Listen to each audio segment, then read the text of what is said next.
Your home for more stimulating talk. Catch Dennis Prager weekday mornings at 9, only on 960 The Patriot, KKNT.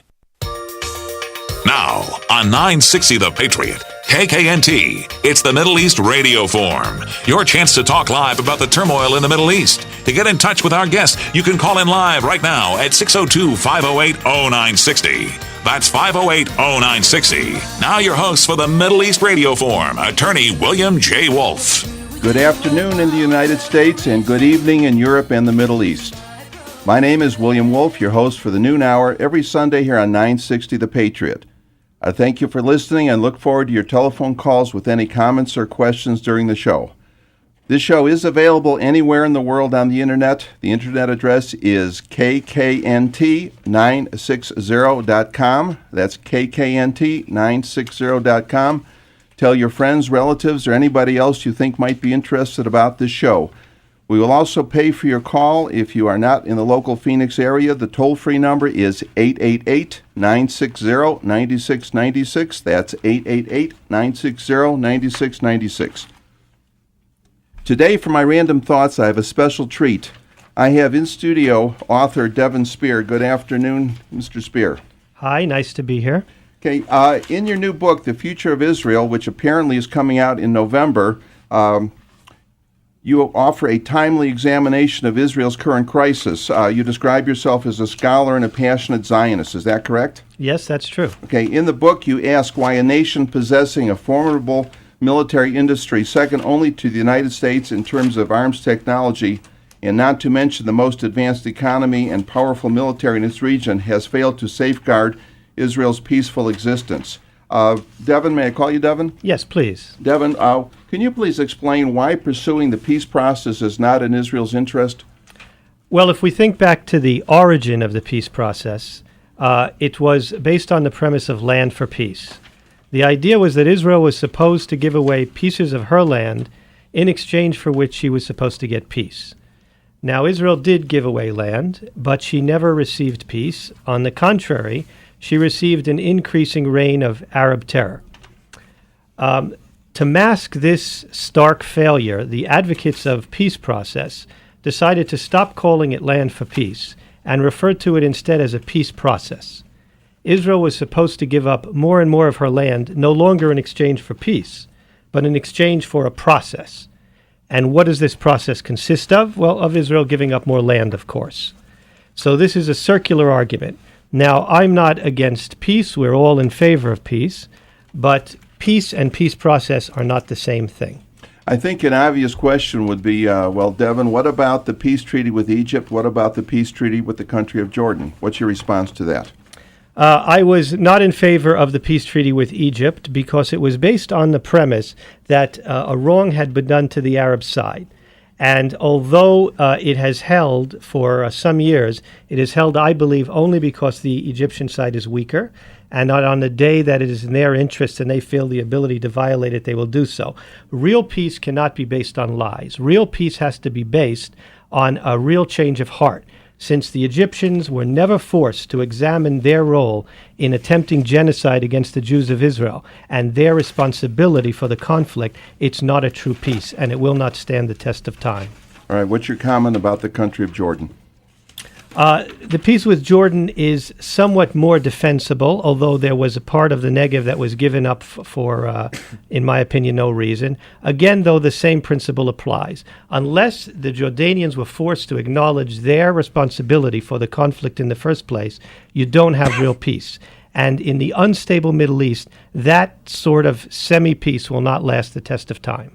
In my opinion, the new Nazis are these various Arab groups that want the destruction of Israel. And, of course, they want to kill all the Jews and kill all the Christians and basically take over the world. I'm wondering if perhaps if we start referring to them as the new Nazis, people will better understand what's going on. I've heard the term Islamic fascism used, which I think is quite adequate. Although, in fact, if you actually examine it, is really more Arab fascism and terror than Islamic fascism. And I think the term Arab terror, which has a history going back to the Middle Ages, to the group called the Assassins, from which we get the name assassin in English, is a real cultural problem. It wasn't Irish terrorists that hit the World Trade Center. It wasn't Irish terrorists who killed the 600 people in the Soviet Union the other day in Russia. There is a particular form of terrorism.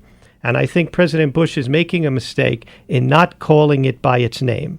He cannot galvanize the American people against the threat if he simply talks about terror in the abstract. Well, in my random thoughts last week, I specifically addressed this. I say it's not a war against terrorism, it's a war against radical Islam. Yes, and apparently you would agree with that.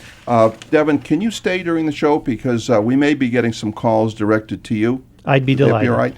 And I'd like to, again, say the phone number's toll-free. You can call 888-960-9696. Here in the Phoenix area, the local number is 602-508-0960, and we do welcome your calls throughout the show. My guest today is Farley Weiss, and he is a returning guest. He's been on the show several times, always gets a wonderful response from the audience because he's very interesting. Good afternoon, Farley. Good afternoon, Bill. Good to be here. Thank you. You're a Phoenix attorney, and you're also the vice president of the Zionist Organization of America? That's correct. Okay. As I mentioned on the promo of the show, your topic today is the Israeli political situation as well as the proposed Gaza withdrawal.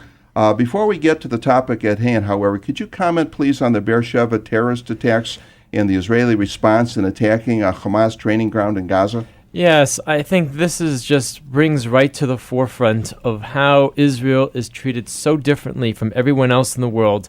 The standards are so upside down, so backwards, and so bad. It's really came to the forefront with this. We have 2 buses in Beersheba blow up. Like 15 Israelis murdered, many severely wounded, and so everybody condemns it. Even Arafat's people try to say that, oh, we've been responsible, we shouldn't have done it. Probably just they didn't think it was good for their interest. Israel responds by attacking a Hamas terrorist training ground, hits and kills 15 terrorists. Only terrorists, no one but terrorists were killed, and the whole world condemned it, including Colin Powell. What else can you do? But you hit Hamas is on the U.S. list of terrorist organizations. They hit only terrorists, and yet everybody condemns Israel for it. What can Israel do? They say you have a right to defend themselves, and yet any action they do is condemned. The United States does different attacks, and we accept it as a good attack, and justifiably so. The same standard should apply to Israel, and this was a double standard, and a standard that no nation could ever live up to. And I'm sure Devin would have some opinions in that regard, and feel free to chime in anytime you like, Devin. All right, thank you. Okay, Farley, what about Prime Minister Sharon's plan of disengagement? This seems to be rewarding the terrorists, the Islamic terrorists that are intent on murdering Israelis. We talked about this in a prior show, and it was my opinion that all this would do would give the Arabs a solid base from which to launch continuing and even greater and more often attacks against Israelis if they have a land mass so close to the heart of Israel that they would totally control. Well, Bill, you're very perceptive. That's exactly how they're perceiving it. They, the head of Hamas military wing, Mohammed Deif, has said this is a victory for our terrorism war. They're giving up land, and not only are they giving up land, they're doing it unilaterally. This is the land that we've been trying to do attacks against, and Israel's response is give it up. How is this something that's going to help? You want to have the terrorists have smaller lands to launch terrorist strikes against you, not more land to launch such strikes. And we've talked about also this on the show before in terms of Arab psychology. Anytime the Arabs perceive any type of weakness on the part of Israel or on the part of the United States or any other country, their terrorism will increase because they only respect force. They only respect strength. I mean, am I wrong about that? Well, Bill, of course you're right. If you see what President Bush has done after 9/11, went into Afghanistan, destroyed the Taliban regime there. Still some work to do, but he's destroyed the regime there. Went into Iraq, destroyed the terrorist regime of Saddam Hussein. And Libya, fearful of them being attacked, has also decided to give up their nuclear weapons and technology and decided to change their policy. You have 3 countries after 9/11 that have been forced to change. And so that's been a strike against terrorism, and 2/3 or 3/4 of the al-Qaeda leaders have been either arrested or killed. And so now we don't see U.S. attacks on U.S. soil anymore. We see them trying to run for their lives. And unfortunately, Israel, and it's not, I don't fully blame the government of Israel because the whole world, unfortunately, has a double standard against Israel, but that they're retreating with this Gaza withdrawal plan instead of going after the terrorists. And I want to make something clear.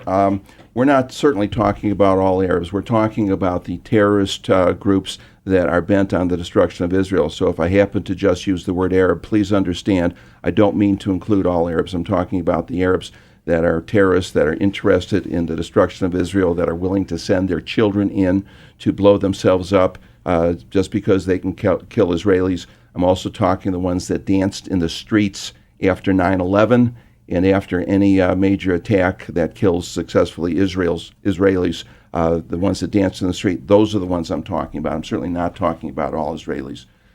Farley, let's talk a little bit about the supposed advantages and what are the supposed disadvantages of this disengagement plan. Yeah, we can deal with the advantages that Prime Minister Sharon, when he's asked about the advantages of the plan, his argument is virtually nothing about that this will do anything for the peace process or help bring peace to the region. It's more of, well, I got this great letter from President Bush. And this letter gives all these commitments, even though the letter is a letter that is fairly vaguely worded, and the commitments are not really any different than previous commitments given by U.S. governments to Israel. And actually, when this was brought up at a cabinet meeting about there were previous commitments given by U.S. governments, Prime Minister Sharon said, "Oh, let's look into that and research that." Not that this is something that is, instead of saying that this is something, I know this is revolutionary, he didn't realize the history that this has actually been commitments that have been given to Israel before. Okay, we are coming up on break, and we have 3 breaks during the show. I'd like to, again, ask the listeners to please utilize the services of my advertisers, and when you do, please tell them that you heard about them on the show. That's how the show is brought to you.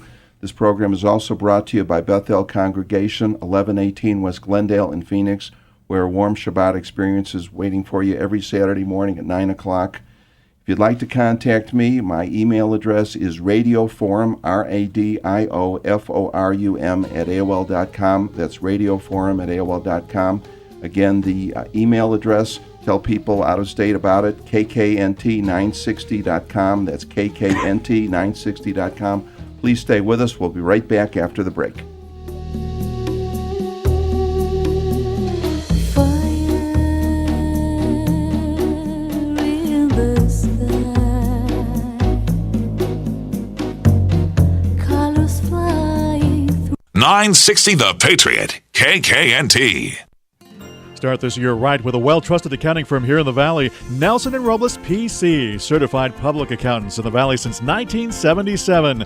Nelson & Robles PC specialize in monthly accounting and tax preparations for all types of businesses, as well as individuals, trusts, and estates. If you have an accounting or tax need, then call Nelson & Robles PC today at 602-944-4242.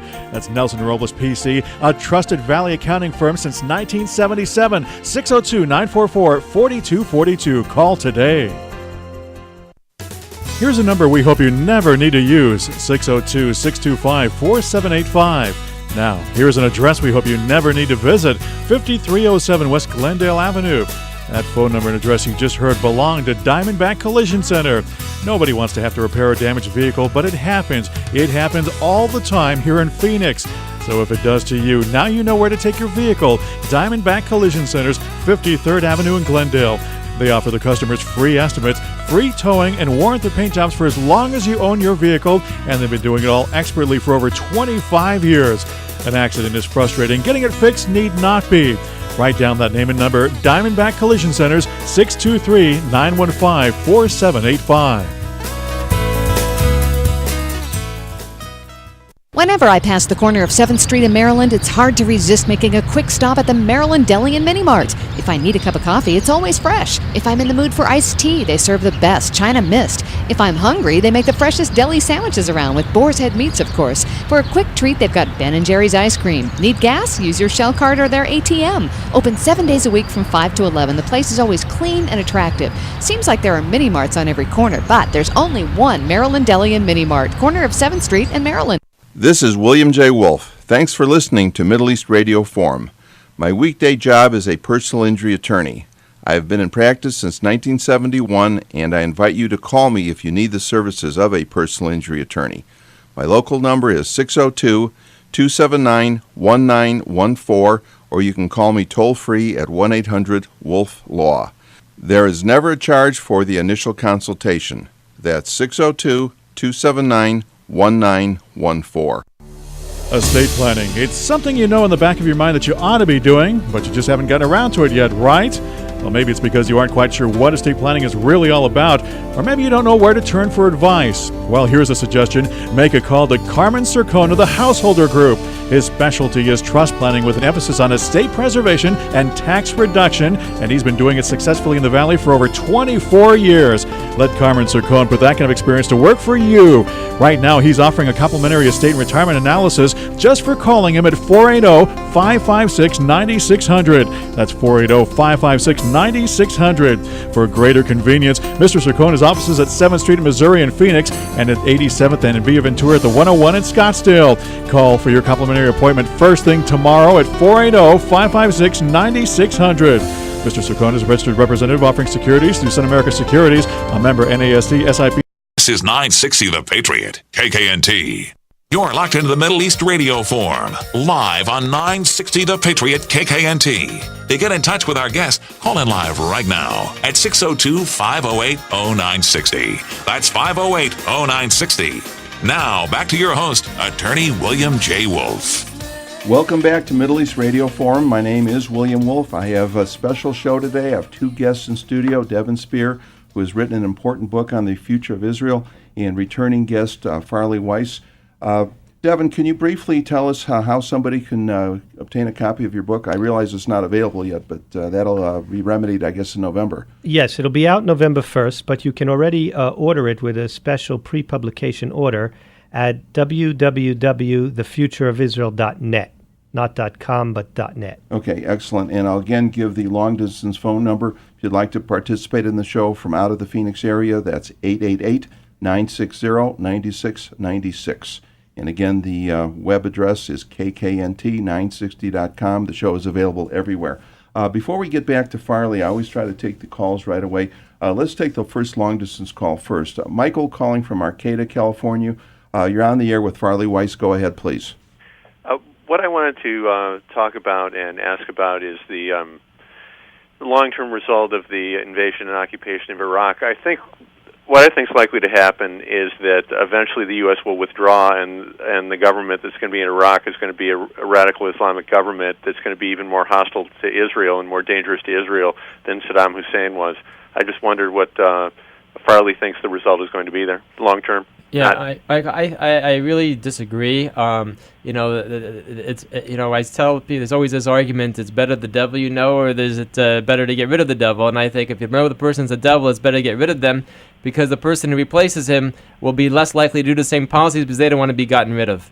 Saddam Hussein was a devil. He was giving money to families who blew themselves up and murdered babies. And it was a good thing that he's gone, and the new government is dependent on the United States, will be dependent for their infrastructure to be rebuilt, for many different things. They will not be the same type of regime. Will they be a great regime? That I don't know, but there will not be, especially because of 9/11 and the fight that's going on with terrorism, it will not be a radical Islamic regime. Farley, just so there's no misunderstanding, you say blowing babies up. You're talking about blowing babies up in Israel? Yes. Okay. Of course, and other people I mean, also. look, Saddam Hussein had a whole history of torture and terrorizing his own population as well. Okay, Michael, do you have any follow-up question for Farley? I guess the only other one is, to what extent is the U.S. in there because of threat of terrorism? To what extent do you think the U.S. is in there because of trying to secure an oil supply from the Middle East? Well, I think that, if the whole issue was the oil supply, then they might have wanted to go into Iran as well. If they was going to go through a whole list of countries with oil in Saudi Arabia, they should have taken over a long time ago. I think that it was the fact of the matter is they feared that there were going to be weapons of mass destruction. He's an evil man supporting terrorism, and they were fighting a war against terrorism. It was a logical thing to do, and he had violated all these UN resolutions. He was a ticking time bomb. And whether it was going to go off sooner or later, it was still the right thing to do. Thanks for your questions, Michael. They were great questions. Let's go to Stephen calling from Scottsdale. Another question for Farley. Go ahead. Stephen, are you on? Yes. There? Go ahead, please. Yes, a question for Farley. If the terrorist threat emanates from Syria, why doesn't Israel hit Syria? At this point, Israel did do this several months ago from out of the blue. This is another opportunity to do this. Syria is isolated. Turkey to the north is hostile. Jordan to the south is non-cooperative. American power is to the east. And the Israelis could hit Syria to the point of destroying the terrorist infrastructure, helping thus to get Syrian troops out of Lebanon, helping to uncover the weapons of mass destruction, many of which, or their components, were moved from Iraq to Syria.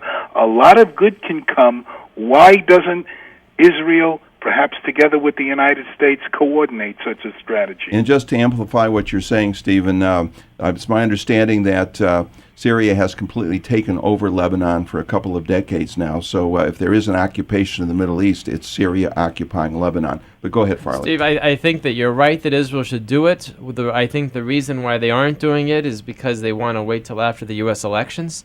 And I'm not sure that they have a cohesive plan of what to do to give the right message to them. I mean, it seems extraordinary when they house the Hamas terrorists, they supply the Hezbollah terrorists, who are both on the U.S. list of terrorist organizations, and Israel isn't doing more, and the U.S. isn't doing more about Syria. And I think you're completely right in what you say. Steve, do you have any follow-up questions? No, thank you. Okay, thanks for your call. We have another call, Sharon from Phoenix. Go ahead, you're on the air with Farley, Weiss, and Devin Sper. Yes, thank you for taking my call.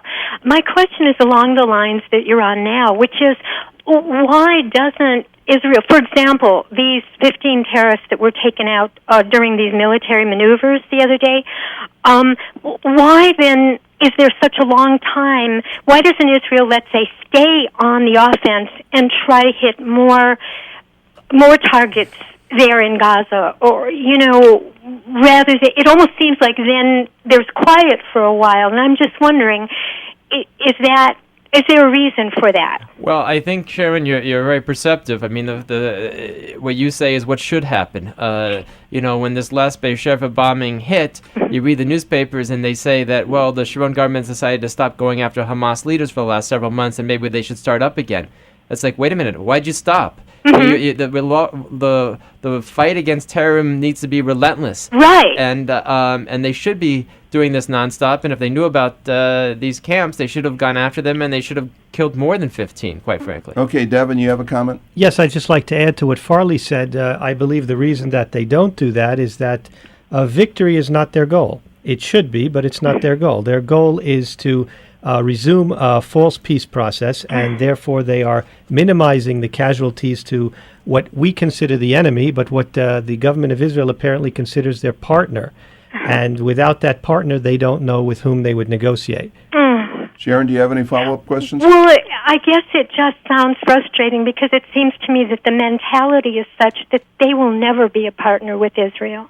Well, I think that you're right about that, Sharon, and the problem is that there are people in Israel, and even including the leadership of Israel, that doesn't like to think that way, to think the way it is, and that's part of the problem of their policies is that they aren't thinking that way, that they aren't a partner, just like Al Qaeda can't ever be a partner. Yeah. Okay, thanks for your call, Sharon. Before break, let's try to go to David calling from Skokie, Illinois. Go ahead, David. You're on the air.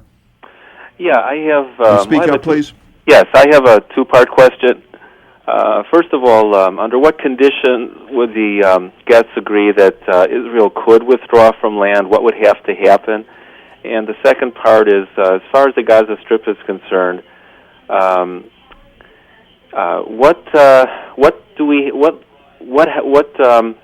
does it help Israel to hang on to it when it appears as if, on the whole, they've been able to prevent terrorists from going out of the Gaza Strip within Israel with the type of security fence that they have there at the moment, which could even be fortified additionally. So those are the two questions I have. Well, they're certainly not stopping the rockets and the mortars coming out of Gaza at the Israeli towns. David, if you could please stay with us over the break. We have a hard break. I have no control over this. It will disconnect me if I don't stop talking. Stay with us, please. You're listening to Middle East Radio Forum. My name is William Wolf. I have two guests in studio today, attorney Farley Weiss and author Devin Sper. We're talking about Israeli political situation as well as the Gaza Withdrawal plan. Please utilize the services of my advertisers, as that's how the show is brought to you. You can also give me your comments and suggestions at my email address, radioforum@aol.com. And again, please tell your friends or relatives they can catch this show on the internet anywhere in the world, and that's kknt960.com. Please stay with us. We'll be right back after the break.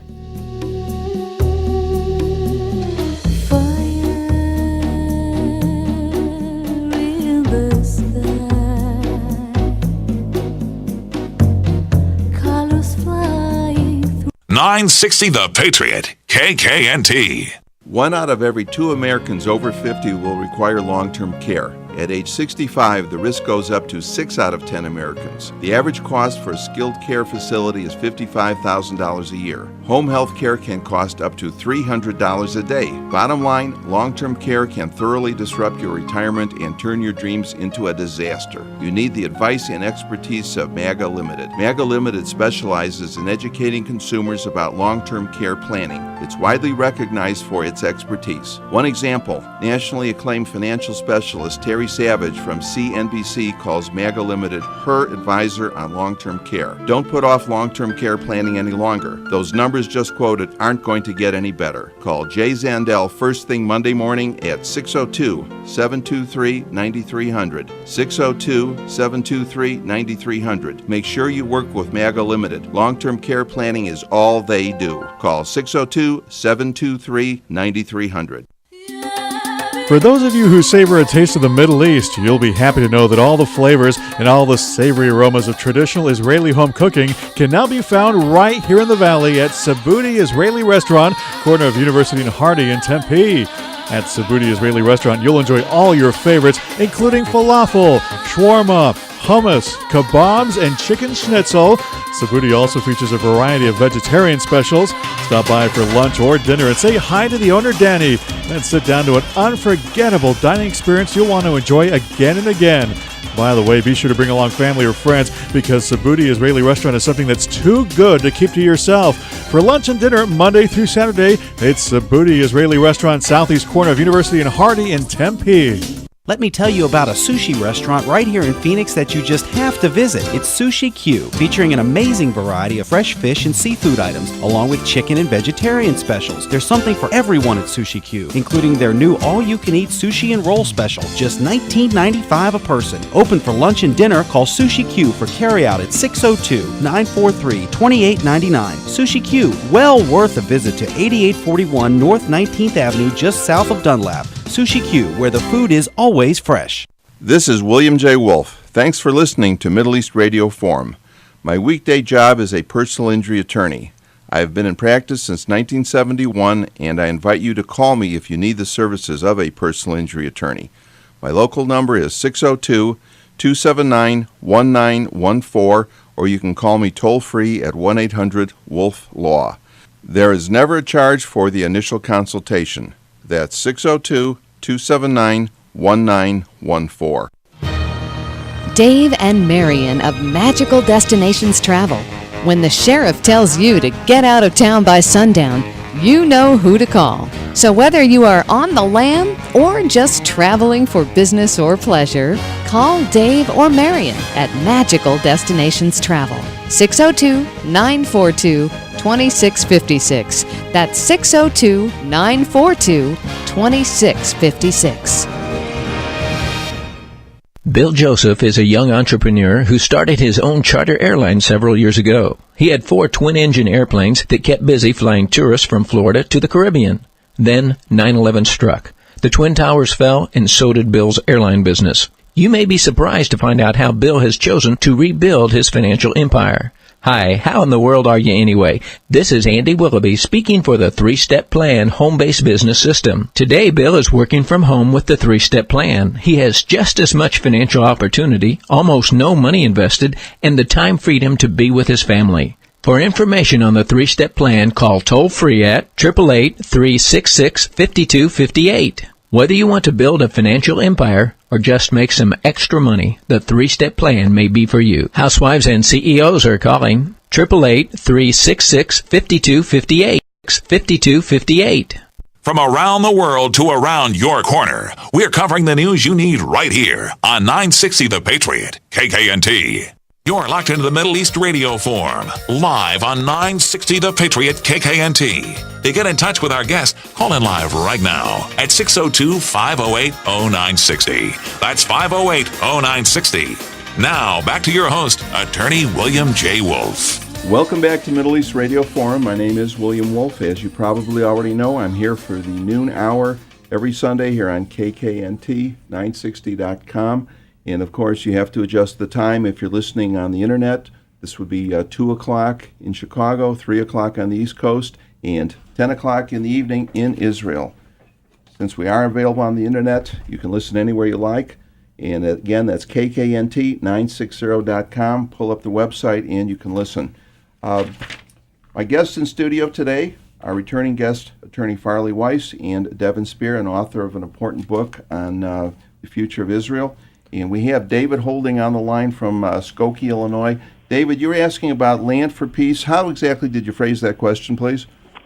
Well, just under what conditions, I'm wondering how the guests would, under what conditions would they agree that Israel could give up land for real peace? And then my second question was about the Gaza Strip. Right. Yes, and what do you mean by real peace, by the way, just to help define your question? Well, I mean, it would go along with what they said before about a real change of heart as well. That would be a real peace that would have a reasonable opportunity to hold over the long term. I assume that would mean including changing the education of the children, where they teach their children Absolutely. to hate Israel and to kill Jews. Mm-hmm. Okay, Farley, you want to go yes, ahead with that? the thing is that the conflict really isn't over land; it's over Israel's destruction, and that land. The land, first of all, the land is Israel's. It's Jewish land, historically Jewish land from the time of the Bible. For 3,000 years, Jews were there and had states there, countries there. But also, the goal is, like Walid Shobat, who spoke here this past week, talked about how he was a Palestinian living in these areas and Bethlehem, and he says our goal is to destroy the state of Israel. There's no amount of land that can bring peace except for the destruction of Israel, and that's not what we're here. We're here to stop that. And as for the Gaza Withdrawal plan, Defense Minister Mofaz on September 6th is quoted in the Jerusalem Post as saying, quote, "We would have preferred a complete disengagement from the region, but we may have to remain there to prevent arms smuggling, which will undermine the purpose of the plan." Well, if the defense minister thinks that the whole plan is going to be, the purpose of the plan is being undermined by the way they're going to do the plan, why are you going forward with the plan? And when you talk about the importance of Gaza, Prime Minister Sharon a year and a half ago was telling people that Netzarim, which is in Gaza, is important to Israel as Tel Aviv, and that these settlements help provide us with a way to help secure the state of Israel because it gives us better areas to stop the terrorism in Gaza, and the missiles are being shot at Israel. And I don't know fully why he all of a sudden changed a view that he held for 30 years about Netzarim, Prime Minister Sharon. But the fact is that Gaza is very important to Israel. And when the U.S. Joint Chiefs of Staff did a study after the 1967 war of what land Israel needs for their security, they said that Gaza Israel needs for their security. Okay, thanks very much for your call, David. Let's quickly go to Howard calling from Phoenix. Go ahead, you're on the air. Are you talking to me? Howard, you're on the air. Yeah. Go ahead, please. Okay, very quick question. You touched on it earlier in the show. Trading land. I've always heard the opinion that if you truly believe you can trade your land for peace or give away your land for peace, you should look at the history of the American Indians. Would that be something comparable? Well, I don't think it's, I've heard that thing before, and I think that it's not comparable in the sense that in the sense that Israel was there, the Jews were there first, and the Jews are there now. and the Jews are majority then, and the Jews are majority now. But I think the idea of what you have is correct in the sense of that. In the sense that you're trading land to people, in the sense that the Indians. I don't want to get too much into what the situation is with the Indians here, but I think the idea of what you want to say is a good idea, is that Israel's going to give up land and they're going to not get peace in return. Exactly. You give away land, you don't get anything back for it. Right. All right. Thanks very much for your call, Howard. We are coming up on our last break, which of course leads to the last segment of the show. You're listening to Middle East Radio Forum. In studio today, our guests Farley, Weiss, and Devin Sper. And Devin, why don't you tell the audience again about how to get your book? The book is called The Future of Israel. It will be out in November, but you can order it now in a pre-publication offer on www.thefutureofisrael.net. Thank you, and I have read the book cover to cover, and I highly recommend it. You can hear the music, the breaks coming up shortly. Please utilize the services of my advertisers and tell them you heard about them on this program. That helps the show come to you. Please stay with us. We'll be right back.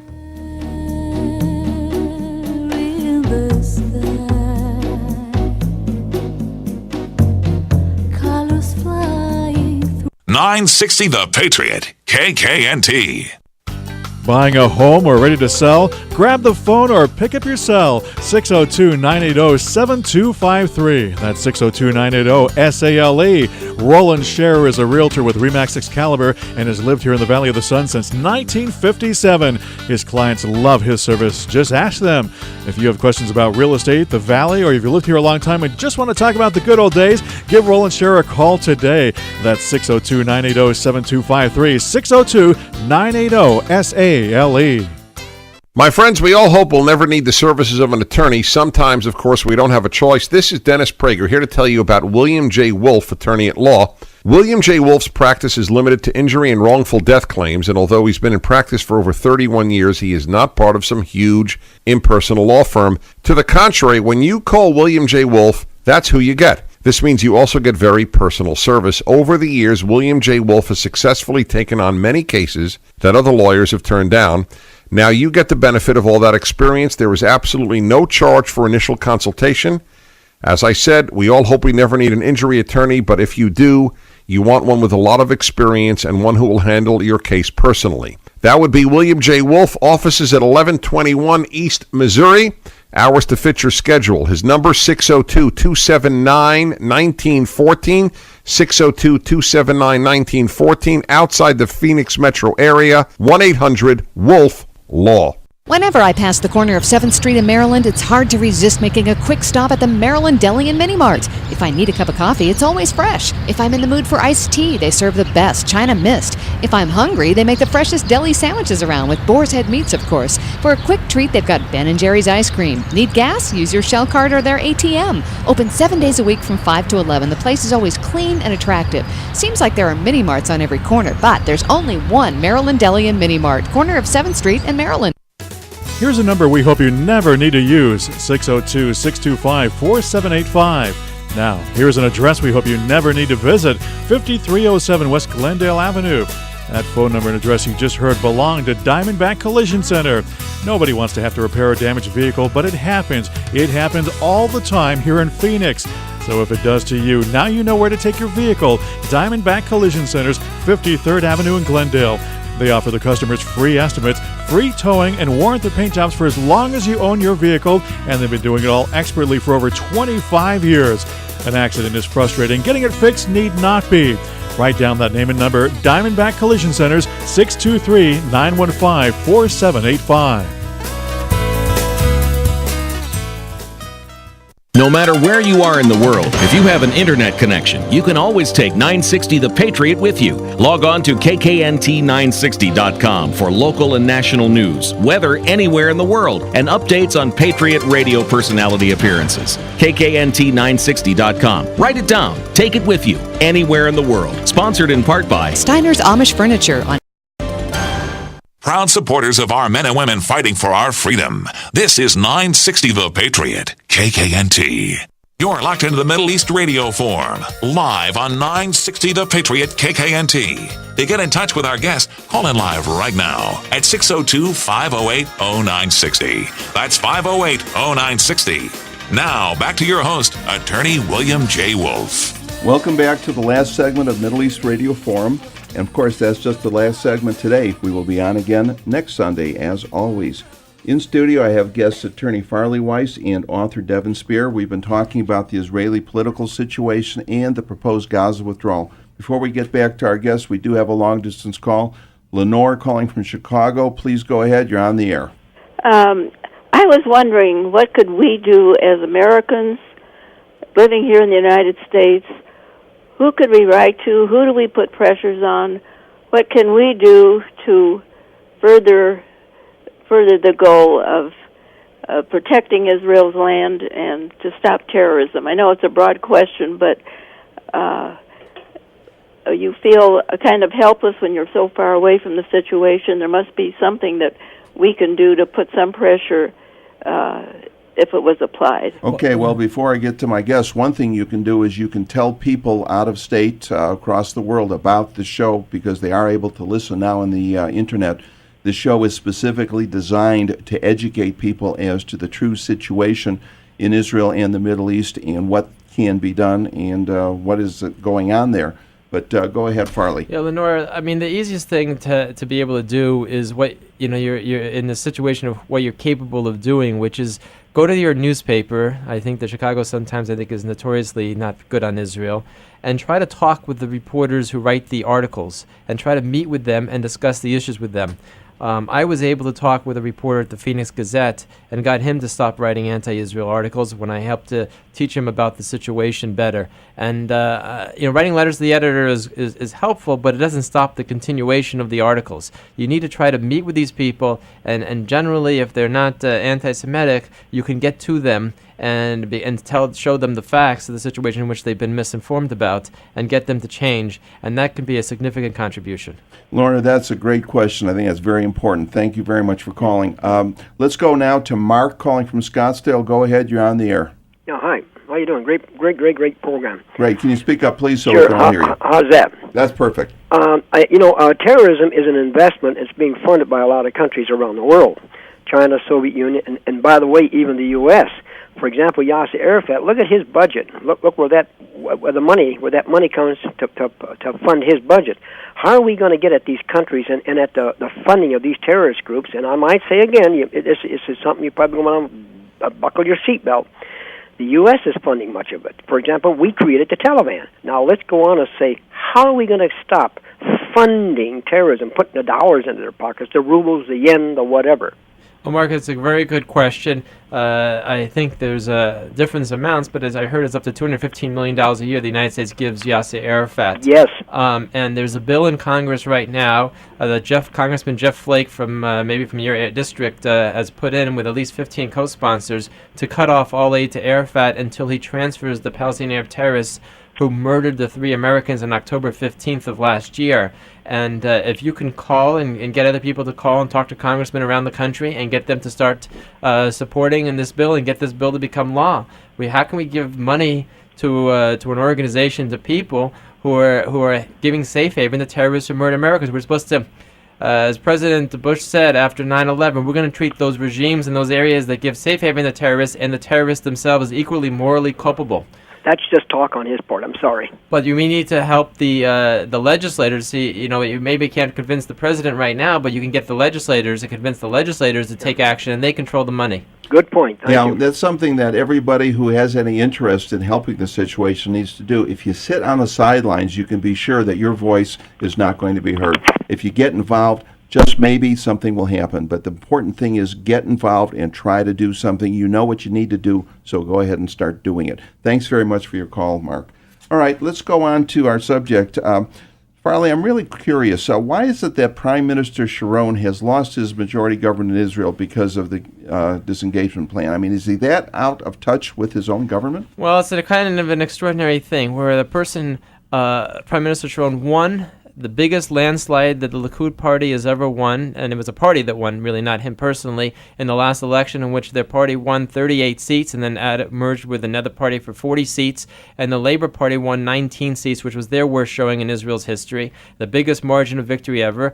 And the Labor Party's candidate, Amram Mitzna, campaigned on disengagement from Gaza, and the Israeli and Prime Minister Sharon opposed vehemently disengagement from Gaza and won a huge mandate to oppose disengagement, to keep Israel in Gaza and keep the Israelis living there. And then when Prime Minister Sharon decided to radically change his view, well, the people who were part of his coalition said, "What are you doing? We joined the government based on the policies that you helped win election on." And so actually, one of the parties was actually fired by Prime Minister Sharon in order to try to get a majority for disengagement, so they were forced out of the government. Another party has partially withdrawn and then likely will withdraw in the future, and he's lost his majority government and has been able to expand the government and likely will be heading for new elections.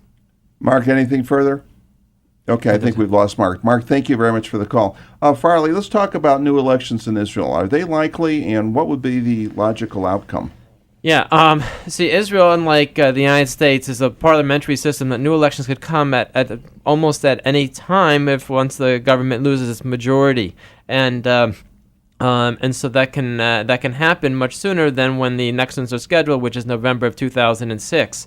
And so, because he's lost his coalition, he won't be able to pass a budget. And if he doesn't pass a budget by, I believe, April 1st, then the government automatically disbands and there's new elections. And if he continues to pursue this disengagement plan, it's likely he won't have the votes for the budget, and there will be new elections. And then it will be unlikely that the Likud will keep Prime Minister Sharon as the head of their party when he can't even form a government with their greatest electoral result that they've ever had. And so then it's likely that Benjamin Netanyahu would be the most likely person who would replace him as head of the Likud party. Farley, if you try to read Sharon's mind, what is going on in there? Why is he doing it? You know, it's funny. He just did an interview this past week in the Jerusalem Post, and he kind of said, well, I could have easily just done nothing and kept the coalition and kept my government intact, but, you know, kind of I thought I should do something. And it was kind of this guy who was antsy to do something. It doesn't make any sense. It's against everything he himself has said previously. And his defense minister even says now, this past week, who's his biggest supporter of the plan, that the plan doesn't make any sense. And so it's just, sometimes even great leaders, even big leaders, they make major mistakes. It's unfortunate, and I'm not a psychologist. I can't read his mind of why. Okay, well, Farley, let's talk a little bit about the Labor Party. With all this going on, why has the Labor Party not been able to be a strong opposition party? It seems like this is the perfect opportunity. Well, the thing is that if you look at the history, especially after Menachem Begin became prime minister in 1977 in Israel, is that the only time the Labor Party has been able to gain power has really been when they brought in in essence, what was considered to be the most moderate member of their camp, the most person was farthest from the left, and former military generals or chiefs of staff in Yitzhak Rabin and Ehud Barak. And they went to the voters with fairly moderate plans, and then after they got elected, they moved way to the left. But they were able to get elected with those moderate plans. And now Labor is being led by everybody who is very far to the left, and so they really have no chance. And polls show that even with Sharon having all these problems, that Labor, if anything, might do worse in the next election. So the whole election is really on the Likud primary of who would become the next Likud candidate to be prime minister. So do you believe that Labor won the elections because they tried to mislead the Israeli public by being further to the right than they actually wanted to be? Well, I don't know if I would say that they misled the Israeli public. It's possible that these people were saying what they believed at the time and changed their beliefs, like Sharon has. But people elected them under beliefs that they didn't follow through after they got elected, and then that's why Barak got resoundingly defeated in the next election after he got in, because he changed his views so much, and that's why it's likely Prime Minister Sharon will not last after the next election, because he's changed his views so much, contrary to what he was elected upon.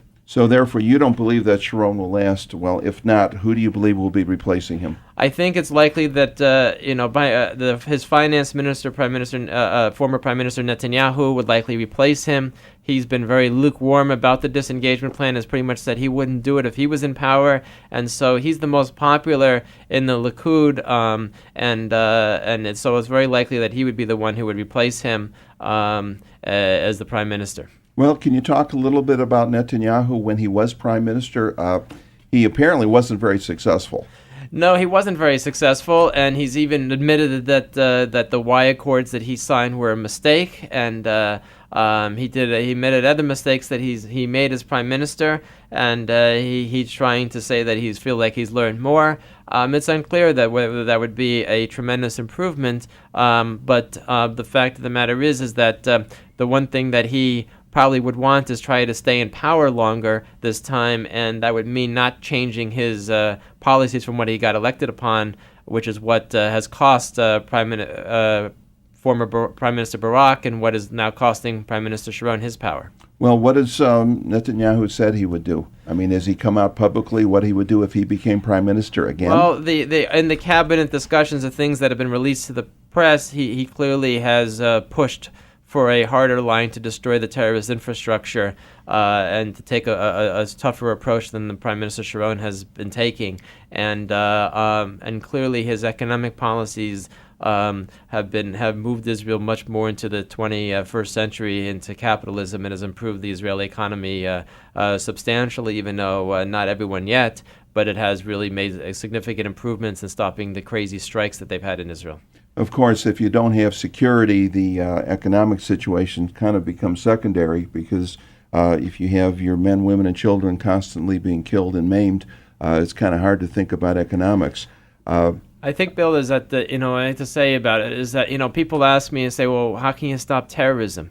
And you can stop terrorism. You need to make the price for terrorism so high that they will not engage in it. When Israel started destroying the homes of the families of terrorist bombers, that stopped a certain amount of terrorism. The families called up, said, my son's about to commit a terrorist attack, stop him. We don't want to lose our home. If you make the price so high, then they will not engage in terrorism. They may want to, but they won't do it. Just like crime, certain punishments of crimes. People may want to do it, but they don't want to face the punishment, so they don't do the crime. What if you start threatening to take down the homes of the neighbors, too? Does that get a whole neighborhood trying to prevent terrorism? Well, I think the thing is that what I would advocate Israel doing is take the land back if there's terrorist strikes, and not just successful ones, even unsuccessful ones. Start taking land back. If they lose land by terrorism and they lose their homes because of terrorism, that will help defeat terrorism. And you also want to give the terrorists less land to operate in. And, of course, the land arguably is Israeli in any event, as we have discussed on the show before. Of course, and some of this land, land like Joseph's tomb in Shechem is a Jewish holy site that they have burned down 3 or 4 times, the Palestinian Arabs in that area town, even though they were obligated to protect it. So Israel should take back Joseph's tomb and take back the land around it to make sure it's a secure area, and they should do that. And I think that that would be something that the whole world could understand pretty easily. You're taking back a holy site that's been desecrated. Okay, we're just about out of time, but very quickly, can you give us your ideas about why Sharon would risk his political future by doing this disengagement plan if he had the power? Why would he risk his political future? I think that he's naively didn't think he was risking his political future. He thought that he could keep a coalition intact or get a new coalition. He thought he would win this referendum among the Likud party. He's miscalculated several times, and I don't think that he's thought through the matter, and that's why he's done it. He hasn't thought through what would happen, and he doesn't fully realize that he is on his way out. Okay, I would like to thank both of my guests today, Farley, Weiss, and Devin Sper, for participating in the show. As you know, we're having Devin on for a whole hour next month. We may be able to get him on later this month, but we're not certain at this point. But he definitely will be on in the next few weeks. And Farley, of course, we're inviting you back again because every show you do is very interesting and informative. This next Sunday, my guest will be returning Professor Steve Carroll. He's a history professor. He's the official historian of the show. He's going to be discussing the end of the Six-Day War between Israel, Syria, Egypt, and Jordan, and some of the other countries. and its significance for developments in the Middle East. That's on Middle East Radio Forum. We're heard every Sunday at noon here on 960 The Patriot KKNT. I'd like to tell you again, my email address, radioforum, RADIOFORUM. I do welcome your comments and questions. We can perhaps incorporate your comments into the show in future times. Thank you very much for listening. I look forward to doing the show next week and hope that you can join us. Here is the place where she will die. She's looking for